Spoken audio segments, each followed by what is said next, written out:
कैसे हैं आप सभी? आई होप अच्छे होंगे, राइट। चलिए मैं उनकी तरफ जापा ट्यूटी चैनल पे आप सभी का स्वागत करती हूँ और आज मैं आपके लिए लेके एक्सरसाइज 3.3 का क्वेश्चन नंबर फर्स्ट का 5th पार्ट जो कि अंडर रूप ने दे रखा है, तो प्लीज ध्यान समझिएगा। और चूंकि प्रतिस्थापन विधि है जो कि इंपॉर्टेंट है, राइट बच्चों, और साथ ही लाइक शेयर करना मत भूलिएगा। ओके, तो आइए स्टार्ट करते हैं। देखिए क्या कहना है इसमें, निम्न रैखिक समीकरण युग्मों को प्रतिस्थापन विधि से हल कीजिए। तो देखो हमें रूट में डिजिट दे रखी है √2x plus √3y equal to 0, √3x minus √8y equal to 0। Equal में हमें 0 दिया गया है, खैर कोई बात नहीं, सॉल्व तो करना पड़ेगा, राइट। इसे मैं दे देती हूँ इक्वेशन नंबर बच्चों फर्स्ट और इसे देती हूँ इक्वेशन नंबर सेकेंड। मैंने आपको पहले भी सम में समझाया था, क्योंकि प्रतिस्थापन विधि है तो तीसरा इक्वेशन बनाना कंपलसरी है, बिना उसके हम x और y की वैल्यू नहीं निकाल सकते हैं। That's clear. तो चलिए, और उसके लिए ये भी नियम बताया था, जो इक्वेशन छोटा होता है, हालांकि फर्स्ट से भी हम तीसरा इक्वेशन बना सकते हैं, सेकेंड से भी हम बना सकते हैं, बट इन दोनों में जो छोटा इक्वेशन है उससे हम x या y की वैल्यू निकाल लेंगे। तो मैं फिलहाल समीकरण 1 से ही निकाल रही हूं। समीकरण 1 से x का मान लेने पर, अब देखिए समीकरण 1 आपके सामने क्या है, √2x plus √3y equal to में 0, राइट। Very simple. अब हम क्या करेंगे, √2x यहीं रहेगा, प्लस का 3y सॉरी प्लस का √3 उधर चला जाएगा, तो √2x इक्वल टू में 0 प्लस का √3y इधर आके माइनस का हो जाएगा। That's clear.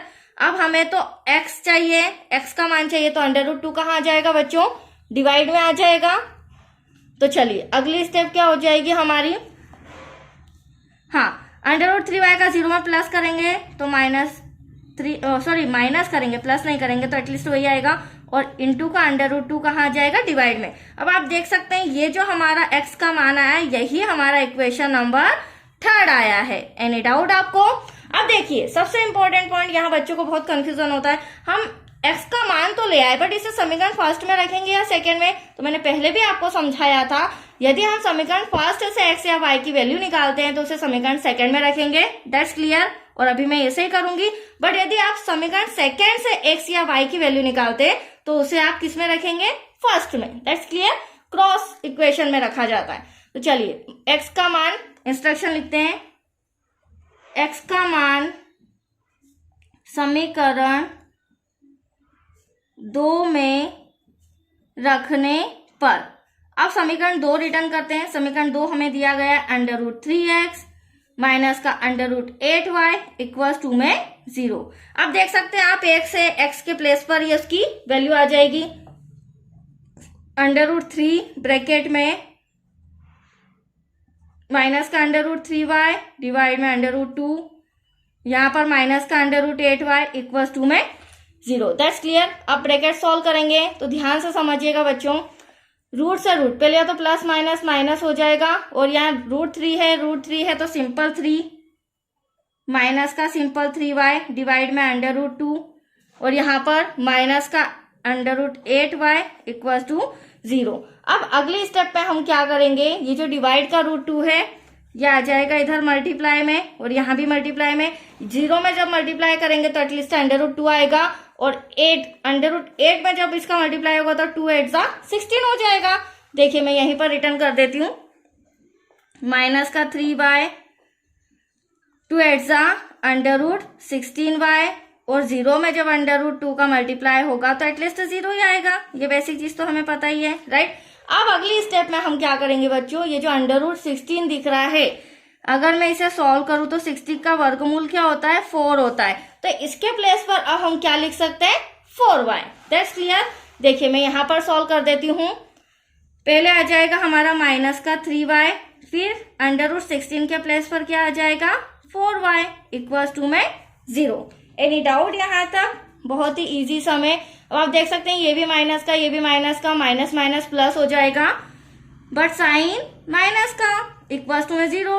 अब हमें तो y की वैल्यू चाहिए, तो इंटू का 7 डिवाइड में आएगा, बट डिवाइड में कभी भी माइनस नहीं लगता है, और 0 में अगर 7 का डिवाइड करोगे तो एटलीस्ट 0 ही आएगा। तो y का मान हमारा आ चुका है बच्चों 0, राइट। अब y का मान हमेशा ध्यान रखिएगा, जब भी आपका x या y का मान फर्स्टली आता है उसे आप हमेशा समीकरण नंबर 3 में रखेंगे, ना ही फर्स्ट में ना ही सेकेंड में, जब भी x या y का वैल्यू निकलता है। तो यहाँ पर हम रखेंगे y का मान समीकरण थर्ड में, ठीक है। तो आप देख सकते हैं इंस्ट्रक्शन तो लिखना जरूरी है, जो भी हम कर रहे हैं, बिना उसके नंबर कटेंगे आपके। तो y का मान समीकरण 3 में रखने पर, अब समीकरण 3 हमारा क्या था, x equals to -√3y divide में √2। That's clear. चलिए अब हम क्या करेंगे, वेरी सिंपल, x ऐसा का ऐसा माइनस का √3, y के प्लेस पर हम लिख देते हैं 0 डिवाइड में √2। अब आप देख सकते हैं बच्चों, √3 का मल्टीप्लाई भी हम 0 में, √3 या अदर कोई सी भी डिजिट हो जिसका मल्टीप्लाई हम 0 में करते हैं तो एटलीस्ट 0 ही आता है। अब यहाँ पे मुझे √2 का डिवाइड भी 0 में करना है तो भी क्या आएगा, 0 ही आएगा। तो x का मान भी यहाँ पर 0 निकलेगा और y का मान भी यहाँ पर 0 निकलेगा। भले आप अपनी आंसर शीट में भी चेक कर सकते हैं, इसमें दोनों का आंसर क्या आएगा, 0। That's your answer. तो चलिए ये प्रतिस्थापन विधि हमारी कंप्लीट हो चुकी है, राइट बच्चों। नेक्स्ट वीडियो मिलेगा इसका 6th part. Okay, thank you बच्चों।